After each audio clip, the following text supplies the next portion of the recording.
As I dodged the arrow, I felt the wind of it pass close enough to cut, and for half a second, with my heart slamming against my ribs and the arrow burying itself into the tree beside my head with a dull thud, all I could think was, this started with a link I almost didn't click.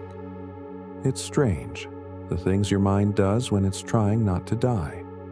It goes backward instead of forward. So let me go backward too, just for a moment, before I tell you how the arrow ends. 6 days earlier, I got a message that looked like every other prize notification I'd ignored 100 times before. Congratulations, you've been selected for an exclusive experience. Click here to claim your invitation. I almost deleted it. I was tired, scrolling half asleep, and my thumb just tapped it before my brain caught up. The link took me to a page that asked for my name, my location, and nothing else. No payment info, no catch that I could see. It felt like nothing. It felt like the kind of thing you forget about by morning. I didn't forget about it. 2 days later, I got a follow-up email confirming my selection, asking me to be home and available on a specific night for a courier to drop off my welcome package in person. It sounded corporate enough, official enough, that I didn't think twice about giving them my address, since the site already had my location anyway. 5 days after I clicked that link, a black van was waiting outside my building at 2 a.m. instead of any courier. And by the time I understood what was actually happening, it was already too late to understand anything at all. I woke up in a room with 5 strangers, all of us groggy, all of us with the same confused, terrified look on our faces, like we'd each had the exact same nightmare and were only now realizing we'd shared a bed for it. There was Marcus, broad-shouldered, the kind of calm that comes from working a job that trains you not to panic. There was Priya, who kept checking her wrist for a watch that wasn't there anymore. There was a younger guy named Deshaun who wouldn't stop apologizing to no one in particular. There was an older woman named Colleen, who just sat very still, like stillness might make this not be real. And there was a guy near the door who introduced himself simply as Ray, who seemed less frightened than the rest of us, and I remember thinking that should have worried me more than it did. A screen on the wall flickered on before any of us could ask the obvious question. On it was a man and a woman, mid-40s, dressed like they were about to go hiking, standing in front of a mounted collection of things I didn't want to look at too closely. The man introduced himself as Holt. The woman introduced herself as Vera. They spoke to us like we were guests at a dinner party they'd been looking forward to hosting. Vera explained the rules first, because Holt seemed to enjoy watching our faces while she did. 6 of us would be released into a forest with a perimeter we could not cross. Somewhere inside that perimeter was an extraction point marked by a signal flare tower. If any of us reached it and set off the flare, we would be pulled out, paid $1 million, and never contacted again. The catch, obviously, was that Holt and Vera would be hunting us the entire time, and they made it very clear they intended to enjoy it. Nobody believed it was real until the doors opened, and we were pushed into actual trees, actual dirt, actual cold air that meant this was not a simulation or a sick prank. It was real, and it had already started. For the first hour, we stayed together out of instinct, because 6 felt safer than 1, even though none of us said that out loud. Marcus took charge without asking to, splitting us into pairs, telling us to move quietly, to avoid open ground, to listen more than we talked. It worked for a while. We found a ridge with decent cover and started making our way along it, trying to get a sense of the terrain before doing anything reckless. Colleen was the first to go. We heard it before we understood it, a sound like a held breath finally let out, and by the time we turned around she was already gone. An arrow through her from a distance none of us had thought to check. Vera didn't even come close enough for us to see her. That was somehow worse. We didn't get a villain to be angry at in that moment. We just got a body and a silence none of us knew how to fill. After that, we moved faster and talked less. Deshawn kept apologizing, quieter each time, like the forest itself was punishing him for existing loudly. Priya started counting things, under her breath, trees, steps, anything to keep her mind from going somewhere darker. And Ray, the quiet one, started noticing things the rest of us didn't. He spotted a tripwire strung low across a game trail before any of us got close to it. He knew how to read broken branches, which ones had been snapped by an animal and which ones had been snapped by someone trying to move fast and quiet at the same time. When we asked him how he knew all that, he just said he used to do search and rescue work and left it there. None of us pushed. We needed him too much to risk him deciding he didn't need us. By the second day, it was just the four of us. Deshawn triggered a snare meant for something much smaller than a person, and while he was still tangled in it, trying not to scream, Holt found him first. We heard that one happen.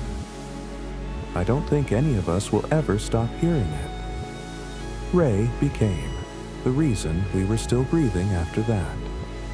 He figured out the hunters worked in a pattern, that Vera preferred distance and patience while Holt preferred to flush people toward her, which meant open ground was actually more dangerous than it looked, and thick brush was safer than it felt. He taught us to move in a staggered line so no single shot could take out more than one of us at a time. He found us water. He found us a hollow beneath a fallen tree to sleep in on the second night, small enough that nothing bigger than us could get in without making enough noise to wake us first. Marcus didn't make it to the third day. He'd gone to check a ridge alone at first light, against Ray's advice, convinced he'd seen the flare tower from a gap in the trees. He had seen it. He just hadn't seen Holt waiting for exactly that kind of mistake. We found the ridge empty, except for something we didn't stay to look at closely. That left three of us: me, Priya, and Ray. Priya stopped counting things out loud, somewhere around then. I think she'd run out of things that felt safe to count. But she was sharp in a different way, good at reading the light, good at telling how much daylight we had left before we'd need to stop and hide again. Between the odds, three of us, we started actually closing the distance to the tower instead of just surviving in place. Ray said he could see the signal structure from a rise about 2 hours out, and for the first time since the van, something in my chest loosened just slightly. Not hope exactly, just the absence of complete hopelessness, which at that point felt like almost the same thing. We moved carefully, checking the ground the way Ray had taught us, avoiding anything that looked disturbed or too convenient.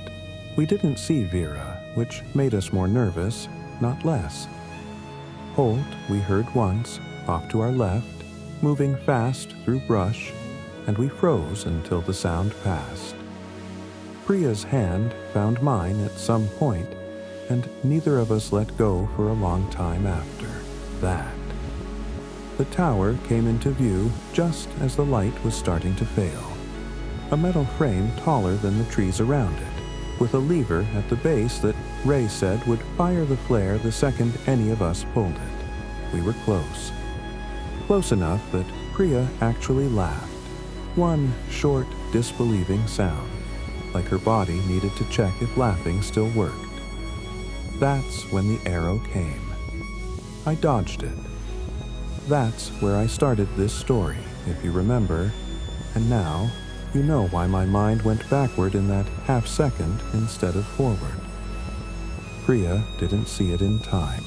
She went down before the sound of the bowstring even finished reaching us, and I understood in the ugliest, most instant way a person can understand something, that we were down to 2. Ray grabbed my arm and we ran, not toward the tower in a straight line, because Vera was clearly somewhere between us and it, but around, wide, using the last of the failing light to stay hidden. He knew a route, he said, one that would come at the tower from the opposite side, away from wherever Vera was positioned. I believed him completely, because he had been right about everything else, every single time, since the moment we'd walked into those trees. We came out of the brush maybe 40 yards from the base of the tower. No arrows, no sound but our own breathing and the wind moving through the branches above us. Ray went first, the way he always had, checking the ground ahead of me the way he'd checked it 100 times before. I was 2 steps behind him, close enough to reach out and grab his shoulder in relief when the ground under him simply wasn't there anymore. It happened too fast to stop. A pit, covered in branches and packed dirt so well it looked like every other patch of forest floor we'd crossed all day, opened beneath him, and he dropped straight down onto something at the bottom. I didn't look at long enough to describe. He didn't scream so much as gasp, once, and then he went quiet in a way that told me everything before I let myself think the word. I stood at the edge of that pit for maybe 3 seconds, which felt like an hour, staring down at the person who had kept me alive for 2 straight days. And then I heard movement behind me in the trees, and I understood that grieving would have to happen later, if there was going to be a later at all.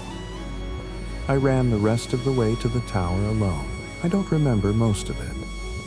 I remember my hand finding the lever exactly where Ray had said it would be, and I remember pulling it with both hands like my life actually depended on the amount of force I used, which, as it turned out, it did. The flare went up bright red against a sky that had gone fully dark, and for a moment nothing happened at all. And I thought maybe none of it had been real. Maybe there was no extraction.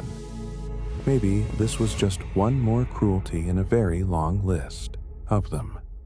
Then I heard engines, real ones, close, coming in fast, and lights swept through the trees that weren't hunting lights.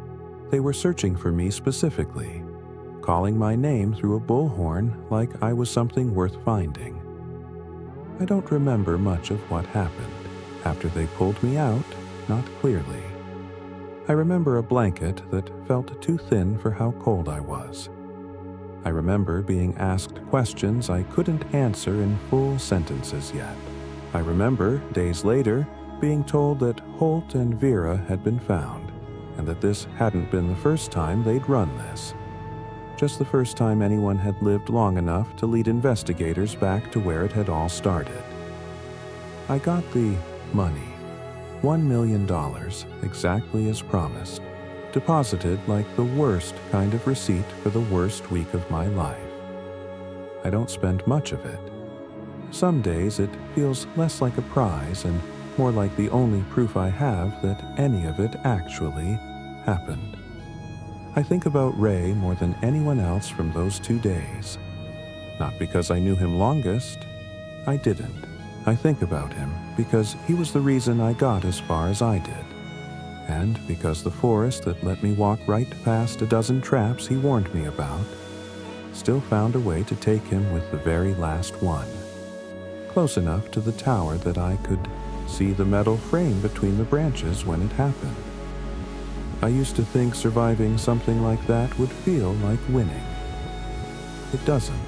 It feels like being the one person a story happened to who's still around to tell it. Some nights, that feels like a burden. Other nights, it feels like the only kind of justice this story was ever going to get. I try to hold on to the second feeling, more than the first, because Ray would have wanted me to make it count for something, and reaching that tower alive, even without him beside me, was the only way I knew how. 6 months passed. The money sat untouched. The nightmares slowly lost. Enough of their edge that I started believing, carefully, that it was actually over. Then, on an ordinary Tuesday, my phone buzzed with a text. I was about to swipe it away when 2 words in the preview stopped my thumb cold. Vera and Holt, already saved as a contact I never created. Congratulations on round 1, it read. We'd love to have you back for round 2. My hands were shaking, but this time, fear wasn't the only thing behind it. I thought about Ray and the 20 feet he never got to walk. I didn't delete the message. I read it again, and somewhere between the second and third read, the fear turned into a decision. If they wanted round 2, they were going to get it. This time, I wasn't going in as someone they'd chosen. I was going in to make sure the people who'd been running this long before me never got to run it again.